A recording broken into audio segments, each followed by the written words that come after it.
to The Hypnotist, the show that gives you inside access to cutting-edge hypnosis with real clients facing genuine issues.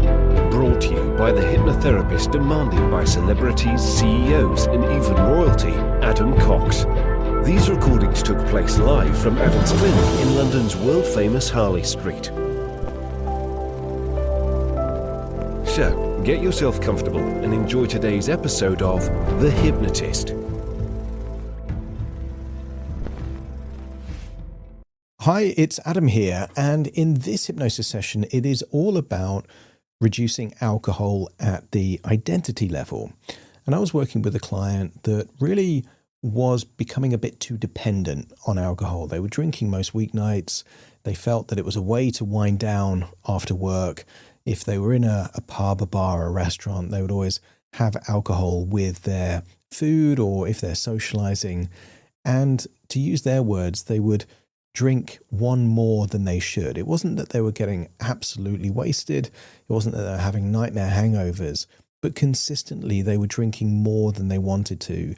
And they felt it was taking away their edge. It was blunting their ability to kind of think quickly, to solve problems, to help them in their work. And what this hypnosis session does, it does two key things. It uses this idea of two different timelines. So if you're familiar with a movie from the 1990s called Sliding Doors with Gwyneth Paltrow, the whole premise of that movie is that she's about to catch a tube on the London Underground, and in one timeline she does, and in another timeline she doesn't. And you see two different timelines in this movie. Not a great movie, but a great concept. And that's effectively the concept of this. They get to see two different timelines with two different identities. An identity of being dependent on alcohol. And the most empowering alternative identity wasn't teetotal for this particular client. It was to be an occasional drinker. And what I like about that is it means it has the connotation of infrequency, that they're not drinking very often. But also the word occasion means you might drink at an occasion.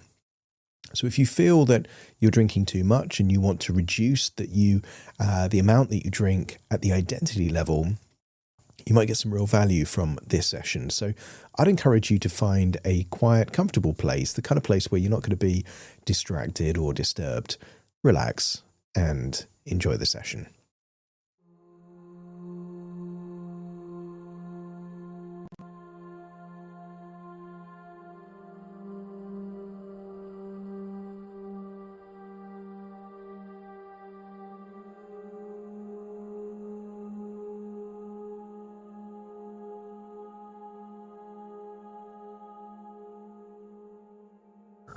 Take a deep breath in. And as you breathe in that resourceful feeling of calm and relaxation. And as you exhale, feel that wonderful feeling of release. As if any tension, stress, and worries starting to leave your body in that outward breath. Breathing in relaxation and exhaling tension. The deeper you breathe, the more relaxed you feel. And the more relaxed you feel, the deeper you breathe. As your body relaxes, your imagination awakens. And I want you to imagine floating up outside of your body, keeping your physical body where it is, and allowing your imagination to float backwards. And I want you to observe, like an invisible observer, the very first time you tried alcohol. Maybe a child, a teenager, adolescent. And maybe it was an unpleasant taste. Maybe it felt to that version of you a sign of growing up, maturity.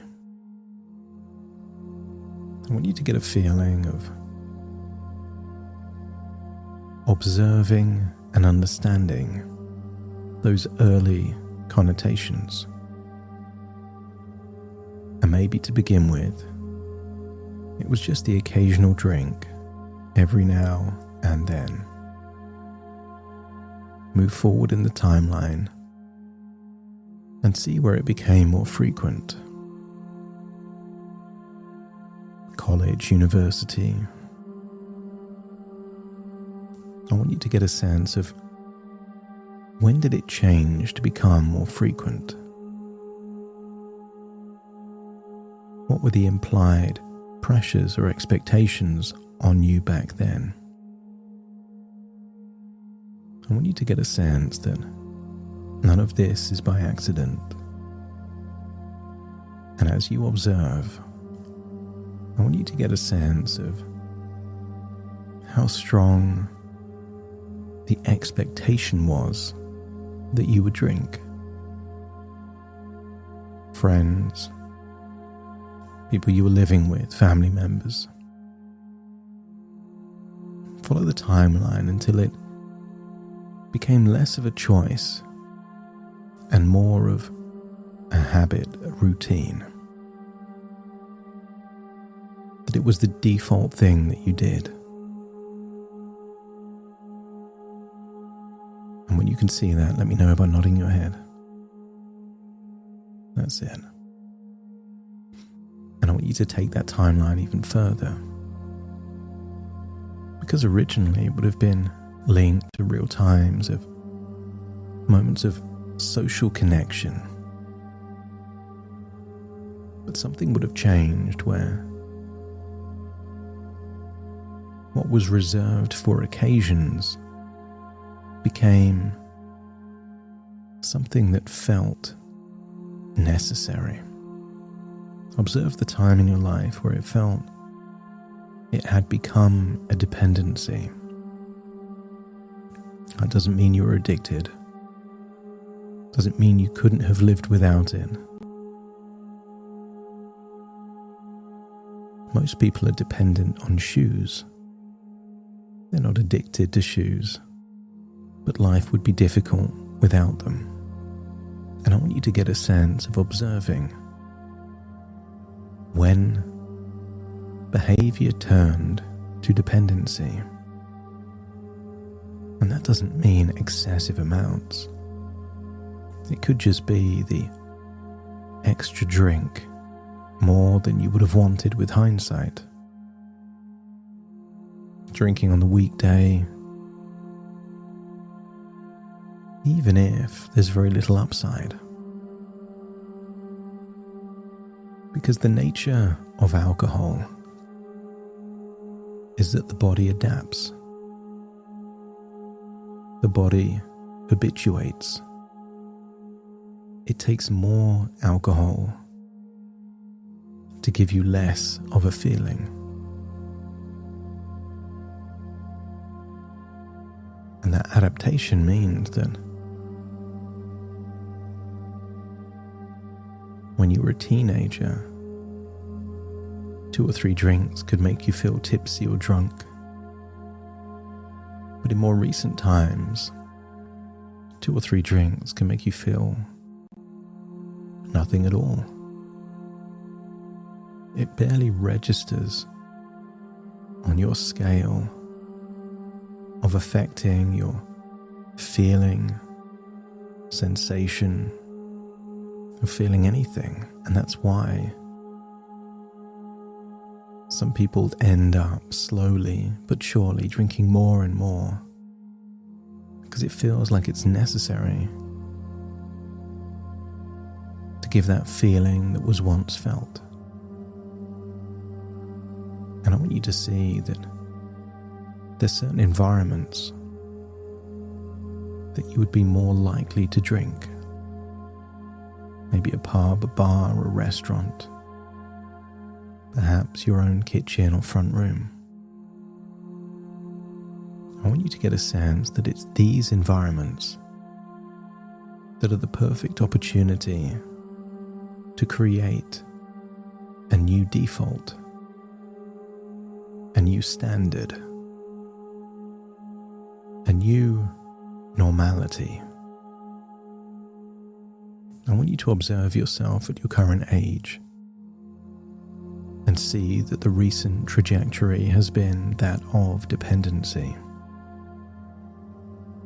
And let's imagine a sliding doors moment. That timeline creates a fork in the road. One timeline becomes two. In a moment, they diverge.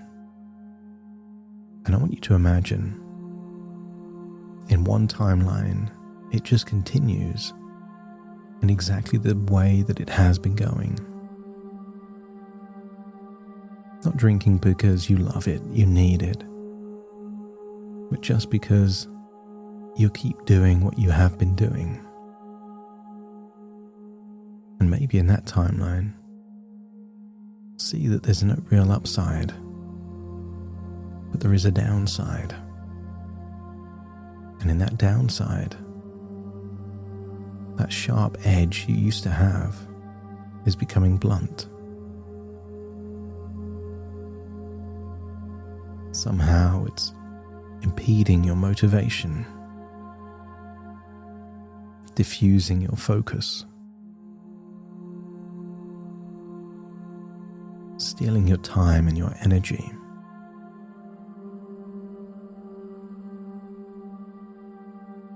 Blurring your clarity.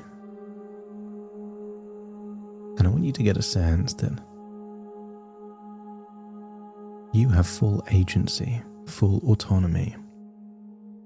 If that is the future you desire, nothing at all can stop you. But I want you to consider the other timeline. A timeline of optionality. A timeline where you infrequently drink. And when you do drink, you're very discerning about where, with whom, and how much. And I want you to imagine picturing someone that you know that has a wonderful social life, is fun, is friendly, and doesn't drink at all. And imagine there was a point in their past where they could have chosen to be dependent and reliant on drink, but followed a different path. And I want you to get a sense, an assessment, that knowing what they now know, how much fun they can have, how social they can be without needing alcohol, would they ever go back and choose it? I want you to feel that having the option to drink but choosing not to can feel empowering, like a superpower, like an edge. So imagine observing that timeline, the version of you that steps into a new identity. Instead of someone that's dependent, I want you to see that version of you as an occasional drinker.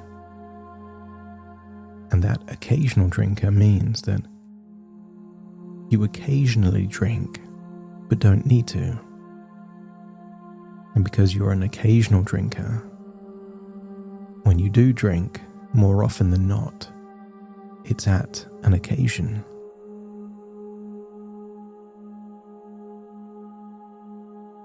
Sitting and watching TV isn't an occasion. A Thursday night isn't an occasion. I want you to see that in this timeline, when you do drink, it tends to be either a Friday or Saturday evening with other people, perhaps for a good reason.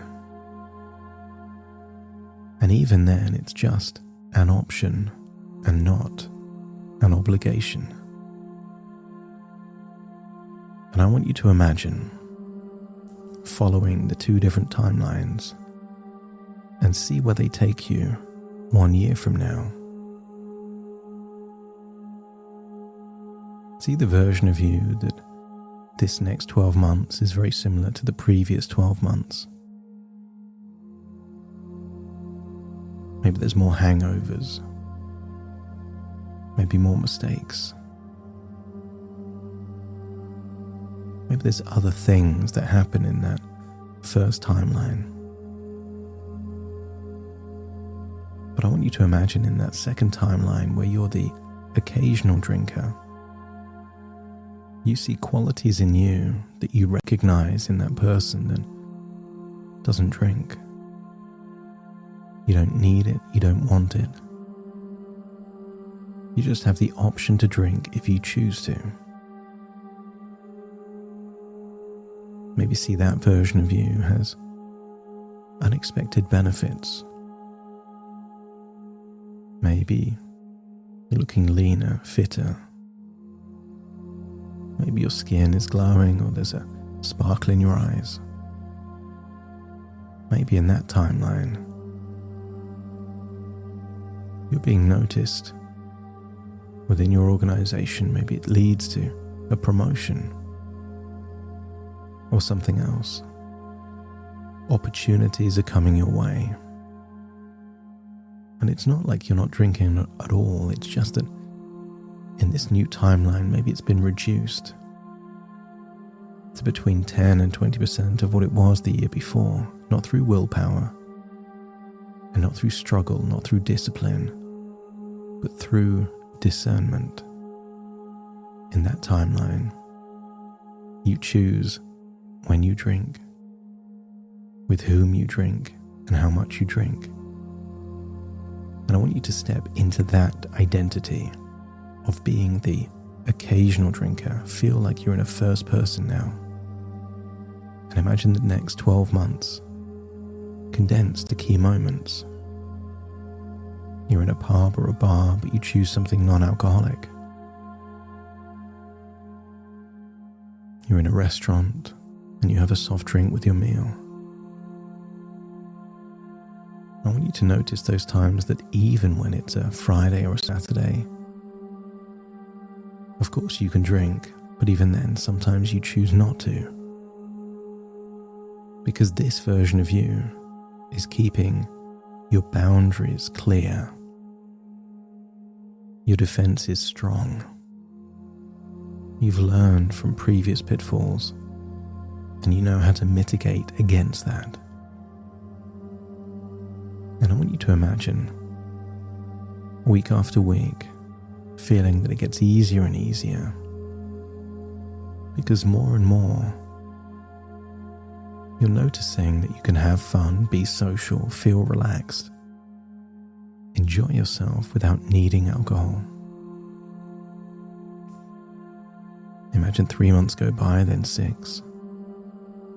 And just feel that this is becoming who you are. The option to drink, but finding it less and less frequent. Some people believe that scarcity creates value. That's why diamonds are more valuable than glass.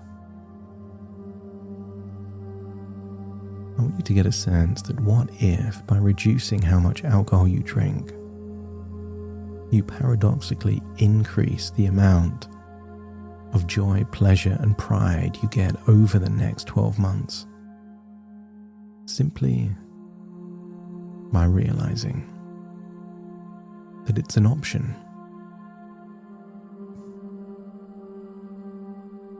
I want you to imagine yourself 12 months from now and compare that version to you to the version that's still dependent. Consider them characters in a computer game. One stays at the same level.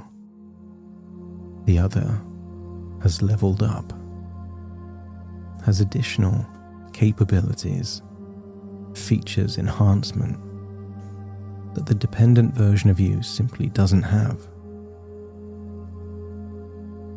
See that version of you with increased capacity and edge. And now make a choice. This is the sliding doors moment. Step into whichever identity feels more compelling. The status quo of dependency, or the possibility of leveling up by simply being a discerning, occasional drinker.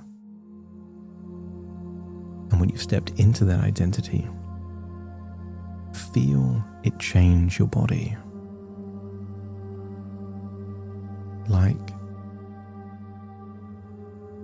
a software update, updating all of the beliefs, thoughts, ideas, and strategies conducive and aligned with that new identity.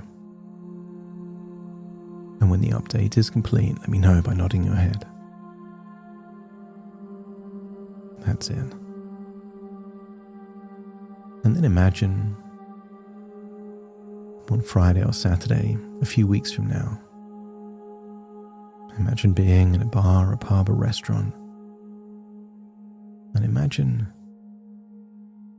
what happens differently now that you're aligned with this identity. Maybe you order a different drink. Maybe it loses interest. When you notice what's different in this new future, let me know by nodding your head. That's it. And now it's time to leave these timelines, feeling that you've adopted new beliefs connected to a new identity that feels more in harmony with where you are now. You're the same person you were when you were 16 years old, but you had a different identity then to the identity you have now. It's not you that changes, it's your identity. Certain things used to matter and no longer do.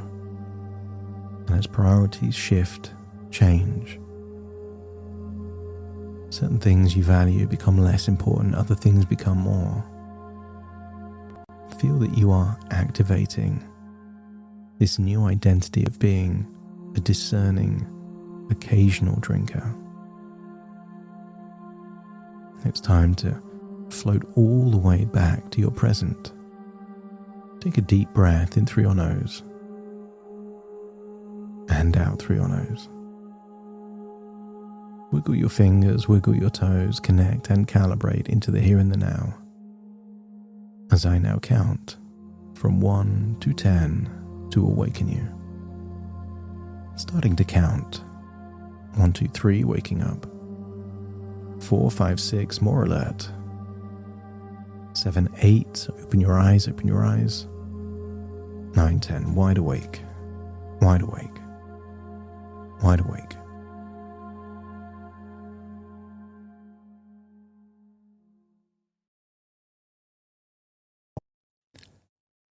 Thank you so much for joining me on today's episode of The Hypnotist. If you've enjoyed this episode or got some value from it, please give it a 5-star rating and review. And maybe you know someone that would also benefit from this particular episode, in which case share the episode with them so they can also get the benefit too. And if you would like to listen to this episode where it's just the hypnosis, so no intro, no outro, no explanation, just the hypnosis and completely ad-free, there will be a link in the description where you can subscribe at a very low cost and only get access to the hypnosis. So if that's of interest, please check that out. Thank you again for being a regular listener of The Hypnotist, and I'll see you again soon for more.